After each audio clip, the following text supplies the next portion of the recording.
دوی اختر نه دوه ورځې مخکې د محمد حسین په نامه د یو کس کورنۍ راغله حوزې ته عریضه وکړه چې محمد حسین ورک ده. بیا دا قضیه موږ د تعقیب لاندې ونیوله تر هغو چې ټوله قضیه برملا سوه، ښکاره سوه.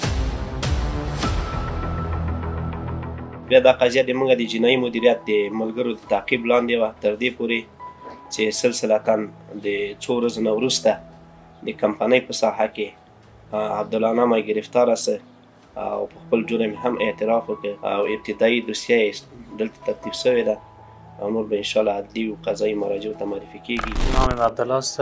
محمد حسین همسایم بود.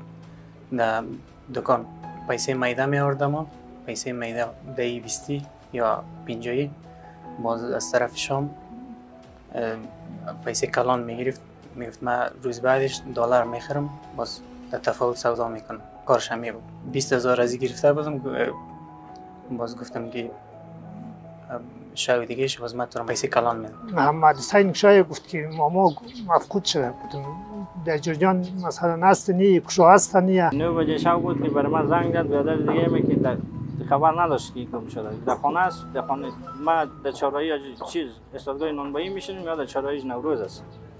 و زنگ زد ما اینجا رو گشتیم دیگه نبود. شب تا 1 بجه شب پالیدیم شفاخانه. زنگ زد شام که پیسه به ما بیار.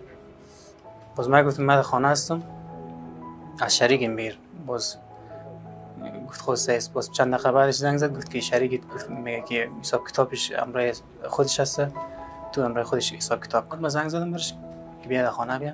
اگر سر کار بودم زنگ زد برادر از یک ماما تو یک روز زود دوزه بیا قضیه چه گفت تو دوزه بیا باز ما با جریان قصه میکنم. هیچ باورم نمیشه تا زمانی که بازم دوباره یه آدم برای از ما تلفن کرد محمد حسین پیدا شده خانه یک نفر قرضداره.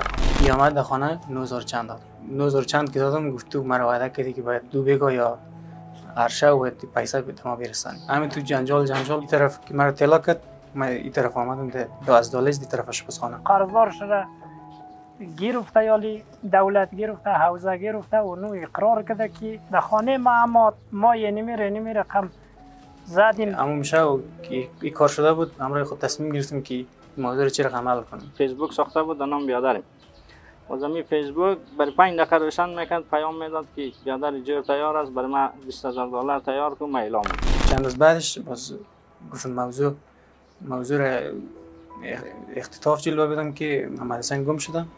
باز تقاضای پول کردم اول 20,000 باز من که گفتم ندارم ما پیسه نداریم یک خانه داریم و نمور سودا کنیم $14,000 سودا کردیم. ما یه نمی رقم زدیم دیگه یه رو کشتیم میتر کردیم. ما گفتیم همینطور با آسانی کشتیم. کار دیگه میوه‌خوری بود. میوه‌خوری اینقدر کسی بسیار پالور تیز است. پیش آمد من زیادتر میخواستم بیر ترسانم میرم که کدوم اتفاقا یه شارکش خورد. خونریزی زیاد داشت. متاسفانه از بین رفت. من تصمیم گرفتم که از خانه خارج کنم. من نمیفهمم که چی رقم برده دوا داده بیهوش کرده چی رقم. یه گفت بیا که مثلا دیگه حالو پیدا شده. ما خیال کردیم که آدم هست دیگه اما بدنش هست. دوزه آمدم گفت ماما میگه برادرم زده تو کرب رحمانه. تور و کارد از چی آوردم؟ از اما کشتارگاه مرغ که ما مرغ می آوردیم. خلطای چکه که خون بیرون نشه از آوردم. از بویجی هم خریداری کردم از دکان.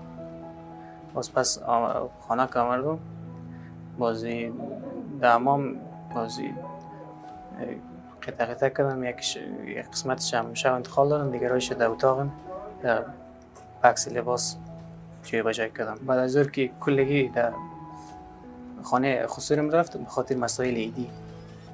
باز من از طریق موتورسیکل باز جای بچه چی انتقال دادم جسد کلگیش رو.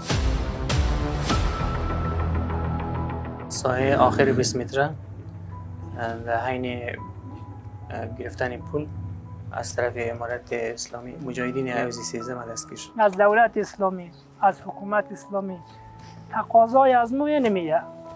این آدم به کیفر عمل گرفتار شد. یه به طبق قانون اسلامی باید اون رقم محاکمه مونه یه تمونه دار میزنم از در پیش چشم ما باید ما باشیم دوزه. 100% هم کاری کردم دیگه.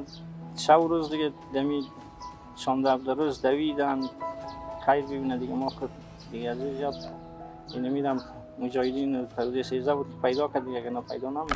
په دغسې مواردو کې که د حوزې اوسېدونکو ته کوم مشکل مخته راځي او پیښیږي، د قتل موضوع یا د غلا یا د اختطاف موضوع، نو د ټولو نه اسانه شمېره هغه 100 د قمندانۍ شمېره ده او 119 د پولیسو عمومي شمېره ده، او په څنګ کې بیا د موږ د حوزې نمبرونه هم په ساحه کې شته. نو انشاءالله 100 شمېرې سره اړیکه ونیسي، 119 سره یې ونیسي، او یا د حوزې هغه نمبرو سره چې موږ په خپله ساحه کې توضیح کړي دي، د خپلې حوزې مربوطه ساحه کې انشاءالله موږ به په هغه اسرع وخت سره